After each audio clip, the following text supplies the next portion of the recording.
Hello everyone, I hope all are fine. स्वागत है आप सभी का मेरे यूट्यूब चैनल पे। We are going to start learning about Maharashtra SET examinations general paper 1 that is teaching and research aptitude. इसका first unit है teaching aptitude. So today in this video we are going to start the topic teaching, its concepts, objectives and levels. चलिए, तो सबसे पहले जान लेते हैं कि टीचिंग क्या है, एप्टीट्यूड क्या है, और फिर हम समझेंगे कि टीचिंग एप्टीट्यूड का क्या मतलब है। तो टीचिंग का मतलब होता है पढ़ाना।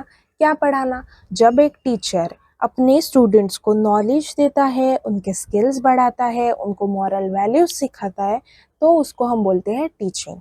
तो टीचिंग का एम सिर्फ नॉलेज देना ही नहीं है, तो उसके साथ में ये भी इंश्योर करना है कि स्टूडेंट की ओवरऑल डेवलपमेंट भी हो रही है। तो टीचिंग हमने समझ लिया, that is it refers to the process of imparting knowledge और स्किल। तो एप्टीट्यूड का क्या मतलब है? एप्टीट्यूड यानी नेचुरल एबिलिटी, स्किल या फिर टैलेंट। तो अगर हम ये दो वर्ड्स मिला ले, टीचिंग और एप्टीट्यूड, तो टीचिंग एप्टीट्यूड का मतलब होता है किसी भी इंसान की इफेक्टिवली पढ़ाने की क्षमता, दैट इज द एबिलिटी और टैलेंट टू इफेक्टिवली टीच। इसे हम बोलते हैं teaching aptitude. Now let's see the objectives of teaching, यानी टीचिंग क्यों किया जाता है, क्या उद्देश्य है टीचिंग के। So the first objective is to impart knowledge, यानी पर्टिकुलर सब्जेक्ट के बारे में सिखाना, उसका नॉलेज देना। फिर है to develop critical thinking and problem solving, यानी कोई प्रॉब्लम देना जिसके बारे में स्टूडेंट सोच सके, उसका सोल्यूशन निकाल सके, सो दैट उनकी critical thinking and problem solving skills develop होंगे। फिर है to foster creativity and innovation, बच्चों में कुछ नया सोचना, कुछ नया करना, इसकी एबिलिटी डेवलप करना। फिर है टू बिल्ड कैरेक्टर, उनमें अच्छी मॉरल वैल्यूज देना, एथिक्स देना, सो दैट उनका अच्छा कैरेक्टर बिल्ड हो। फिर है टू मोटिवेट स्टूडेंट्स, उनको मोटिवेट करना कि वो अपना फुल पोटेंशियल अचीव कर पाए। That is the objectives of teaching. Next है characteristics of a good teacher, यानी एक अच्छे शिक्षक के क्या क्वालिटीज होने चाहिए। पहला है सब्जेक्ट मास्टरी, यानी जो भी सब्जेक्ट एक टीचर पढ़ा रहा है उसे उसकी डीप नॉलेज होनी चाहिए। फिर है इफेक्टिव कम्युनिकेशन, यानी जो भी कंसेप्ट टीचर पढ़ा रहा है उसे वो क्लियरली समझाते आना चाहिए। फिर है एम्पैथी, यानी स्टूडेंट्स को समझना, उनके क्या नीड्स है, क्या इमोशंस है, उसे समझना। फिर है पेशेंस, अब सब स्टूडेंट्स के अलग अलग लर्निंग पेस होते हैं, तो उस हिसाब से सभी बच्चों को साथ में लेके चलना, इसके लिए एक टीचर में पेशेंस होना चाहिए।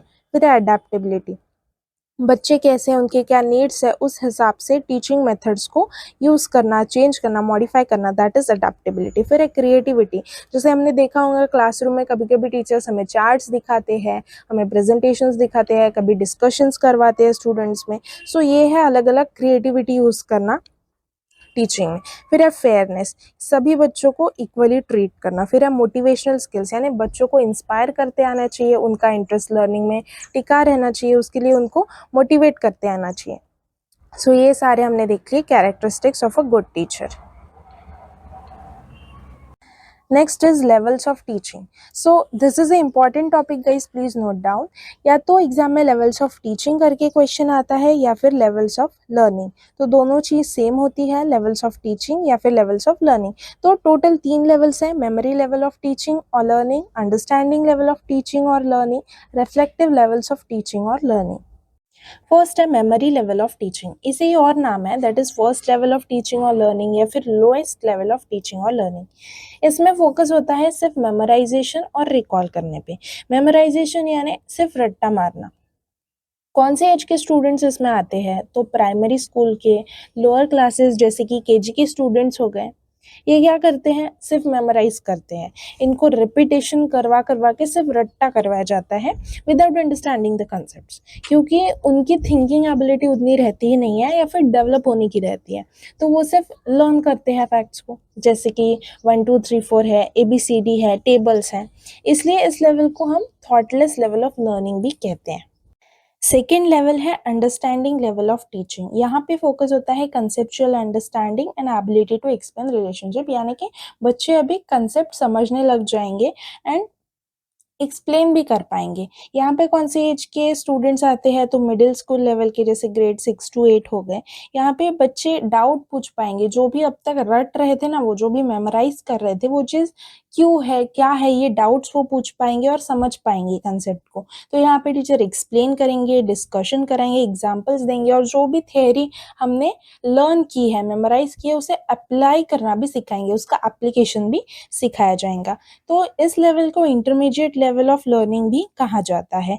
यहाँ पे एग्जाम्पल में देखेंगे तो जैसे मेमोरी लेवल में बच्चे पढ़ते हैं कि प्लांट्स फोटोसिंथेसिस परफॉर्म करते हैं, तो जब अंडरस्टैंडिंग लेवल में जब बच्चे आएंगे तब वो समझ पाएंगे कि करते हैं फोटोसिंथेसिस प्लांट्स तो क्यों करते हैं, राइट, कैसे करते हैं, ये सारी चीजें जो है समझने की, कंसेप्ट को समझने की, तो ये डेवलप होती है अंडरस्टैंडिंग लेवल ऑफ टीचिंग में। क्यों? क्योंकि इस लेवल में जो बच्चे होते हैं उनका age compare to memory level थोड़ा मेंटल डेवलपमेंट, कॉग्निटिव एबिलिटी ज्यादा डेवलप हो जाती है।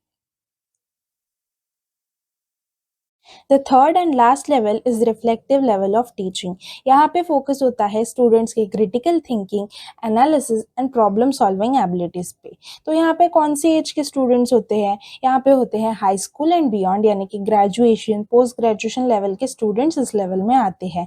यहाँ पे टीचर्स स्टूडेंट्स से केस स्टडीज करवाएंगे, या फिर डिबेट्स होती है, या फिर रिसर्च प्रोजेक्ट्स होते हैं, यानी कि स्टूडेंट एक कोई प्रॉब्लम देखेगा, प्रॉब्लम ढूंढेगा और उसके ऊपर खुद रिसर्च करके कुछ सोल्यूशन निकालने की कोशिश करेगा। तो इसका मतलब है कि वो स्टूडेंट इंडिपेंडेंटली लर्निंग कर रहा है। तो that is reflective level of teaching, इसीलिए इसको हाईएस्ट लेवल ऑफ टीचिंग भी कहा जाता है। एग्जाम्पल में जैसे बताया कि students analyse the causes of climate change, मतलब क्लाइमेट चेंज क्यों हो रहा है उसके कॉजेज निकालना, उस पर रिसर्च करना, सोल्यूशन ढूंढना, या फिर कोई रियल लाइफ प्रॉब्लम देखना, उस पर सोल्यूशन निकालना, उस पर रिसर्च करना। सो ये हो जाता है इंडिपेंडेंट लर्निंग। तो इसे ही कहा जाता है रिफ्लेक्टिव लेवल ऑफ टीचिंग और reflective level of learning. That's it for the video. If you found this video helpful, do like, share and subscribe my channel. Also follow my other social media handles for management notes and Maharashtra State Management preparation. Stay tuned. Thanks for watching.